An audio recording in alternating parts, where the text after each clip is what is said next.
Hello again, everyone. Hope you're well on this Monday afternoon. We just about got Monday made, y'all. That's a plus, right? I'm going to cover several things today. We have the much anticipated announcement of more tariffs coming by Trump. I'll speak to that a little bit. Also, we have that social media influencer that you may remember has been deported. You might remember. I'll remind you here in a minute.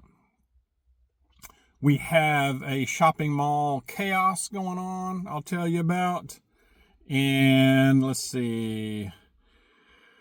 More moves by Trump as far as where he is sending these gang members, and some early wins, some good progress by the FBI under Kash Patel at the helm, which sounds encouraging. I hope that continues.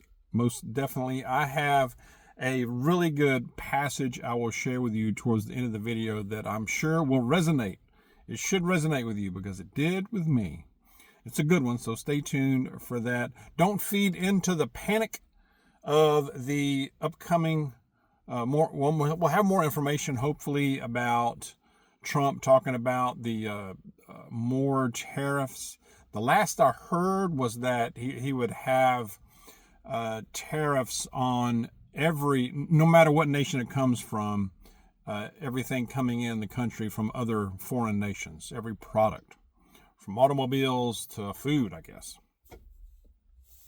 I saw something today about it being a reciprocal type of tariff. So if we are being taxed or tariffed on something that we are importing into nation A, then we will also have a reciprocal same percentage of tariff on nation A's imports into the United States and so on. And fair trade. I don't know. What do y'all think? I see nothing wrong with that. We need to be making more stuff here. I think this is multi-pronged effort by Trump. Now we'll see if it works. Yeah, I'm taking a wait and see approach. I'm cautiously optimistic. It could cause some short-term pain. I wouldn't feed into the panic buying. People are like, oh, we got to go out and buy this and buy. No, I don't do that. I don't know about Miss Dawg and I were talking about this over the weekend. It's like we should make every effort to buy American made. Sometimes that's difficult. I get it. But as much as we can, no matter what product it is, I believe we should make every effort to buy American made. Now with automobiles, you gotta be careful, because it's not like the old days where every Chevy and Ford and Dodge was all the parts and were from the USA, and it was all put together here. And those days are long gone. That ship sailed long ago. So if you buy a new vehicle, you got to look at the window sticker, and it will tell you what percentage of the parts came from other nations. The parts might be from several nations, but it was assembled here in the United States. So it wouldn't get hit as hard as something that's been fully, all the parts and everything was from and manufactured and assembled in another country. That vehicle will get hit more. Now, like I said, there's going to be this panic buy, I think, strategy by everything from automakers to appliances. Who knows? They're going to try to say, well, you need to hurry up and go on in here. Come on in here and buy it now.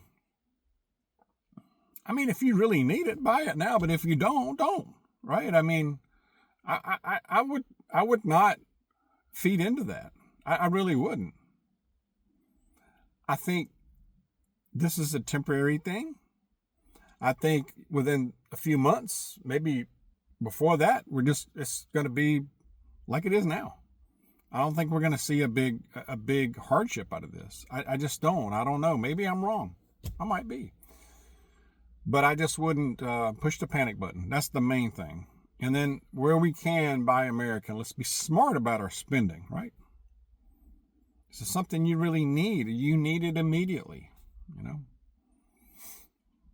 I hope that makes sense. You remember this guy,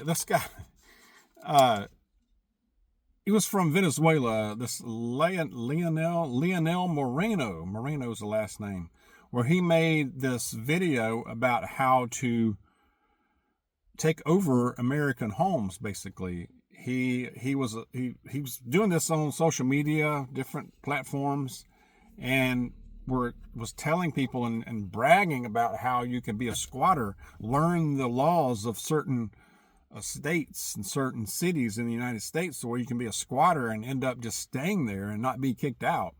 Take over the homes. He was advocating this and teaching people how they can do this and telling them about the law, what you can and can't get away with. And he was being so, I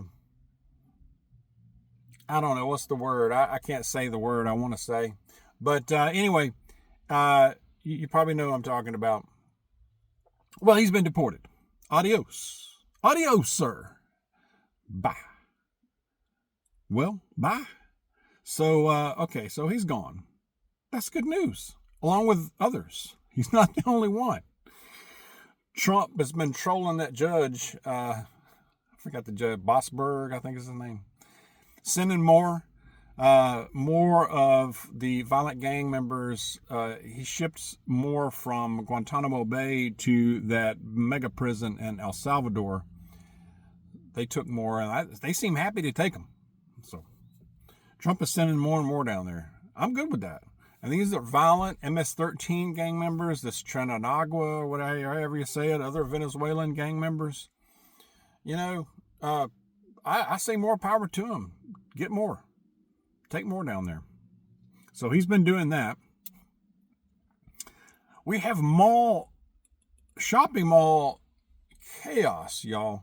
You remember when the shopping mall was just like it was kind of a pleasant trip, you know? Gotta roll down the windows a minute, get a little warm. Whoop. Get a little air in here. The shopping mall, it was like, and there may be some like that still. Hard pressed to find one right around where we live, but I'm sure they still maybe they still exist. I don't know. Let us know in the comments. But to where, you know, we would go and you could do all your shopping in one place in a mall, which had all the stores, department stores you needed, all the little shops you wanted to go to. Even had a food court where the food was actually decent. Maybe it wasn't, but it tasted good to us then. You know, that's the only place you could find a Chick-fil-A is in the mall. You couldn't find a place to sit, so you got your food and you went out by the fountain and you just found a place to sit or sat in a bench. If you were lucky to find a bench, you sat in a bench. If not, we usually weren't. We'd just sit up against the wall, you know, somewhere where we could just people watch and eat our Chick-fil-A sandwich or whatever we got. And we were just happy as larks, man. And it was orderly. And the malls were packed. Y'all remember this, most of you.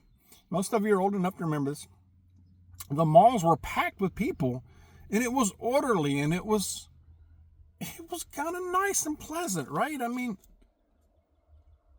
now if you went on a Saturday night later, you might see some questionable activity, but it wasn't violent. It wasn't like big crowds running people out, you know. Well, in D.C., Washington, D.C. area, they had to shut down this mall. Pentagon City Mall in Arlington, Virginia. Saturday night, it was about 7 p.m. You had was described as very large group of teenagers with multiple fights going on. Scaring people, I'm sure.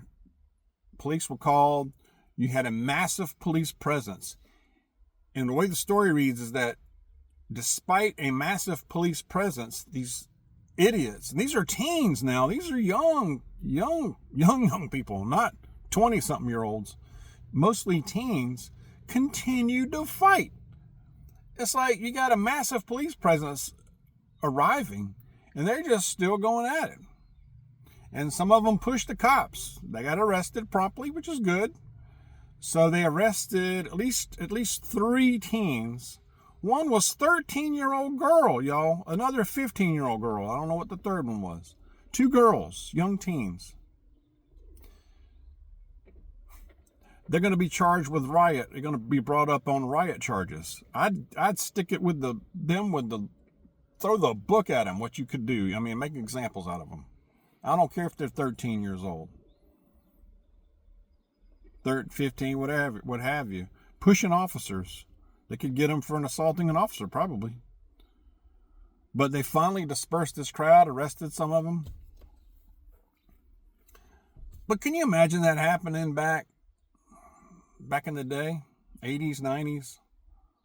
No, not at least the ones we went to. Heck, I always saved up my quarters and had a boatload of quarters in my pocket for the arcade, man, because I was an arcade geekoid. I mean, I would go in there and, you know, the games you're really good at, you could just keep playing for a while and just on 1 or 2 quarters, and, you know, you didn't have to keep feeding it. But anyway, sometimes I wish we could just experience that again, you know. I mean, it was amazing. It had all kind of stores in there and the big department stores, so you had it covered. I miss that. But anyway, this is what you got these days. Riots. Teenagers. No respect for authority. You know, they haven't been brought up, most likely. Haven't been brought up with discipline. Good role models. You know, this is what happens. And they grow up to be adults that end up in jail. Or in and out of jail. All kind of issues. It's sad. That's what we have.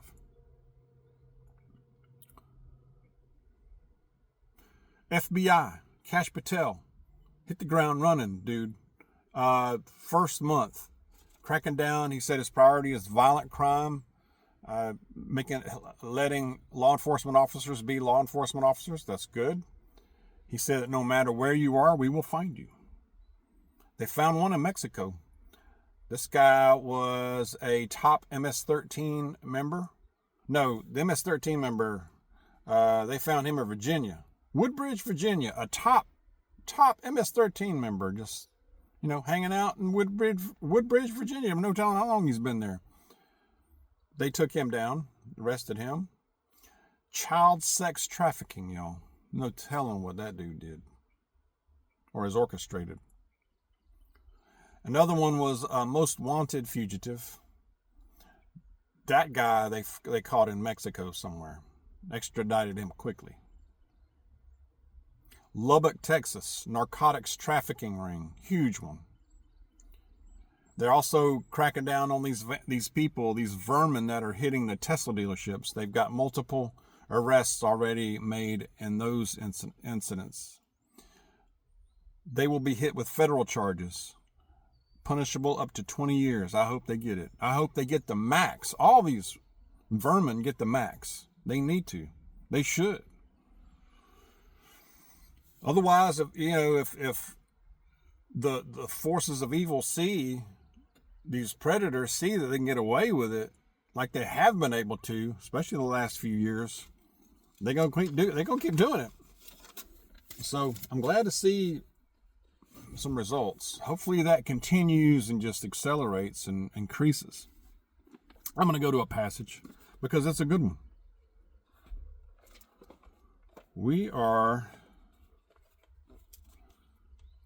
It's the last day of the month, y'all. Almost in April. That's crazy. Okay, of 2025. Think about it. Think about that. Psalm. Continuing in Psalm. Psalm chapter 37, starting with verse 35. I have seen a wicked, violent person spreading himself like a luxuriant tree in its native soil. Then he passed away, and behold, he was no more. I searched for him, but he could not be found. Observe the blameless person, and look at the upright. For the person of peace will have a future, but the wrongdoers will altogether be destroyed. The future of the wicked will be eliminated, but but the salvation of the righteous is from the Lord. He is their strength in time of trouble. The Lord helps them and rescues them. He rescues them from the wicked and saves them because they take refuge in him. Verse 20, it says, but the wicked will perish, and the enemies of the Lord will be like the glory of the pastures. They vanish like smoke, then vanish away. The wicked borrows and does not pay back, but the righteous is gracious and gives. For those blessed by him will inherit the land, but those cursed by him will be eliminated. Man. Powerful stuff, y'all. All right. Share your thoughts. Let's keep our preparations going. Let's keep working hard, taking care of business, taking care of each other. Let's stay in prayer. Let's pray for our leaders, y'all. Be alert out there. Be safe. Stay close to Jesus. God bless y'all. I'll see you soon.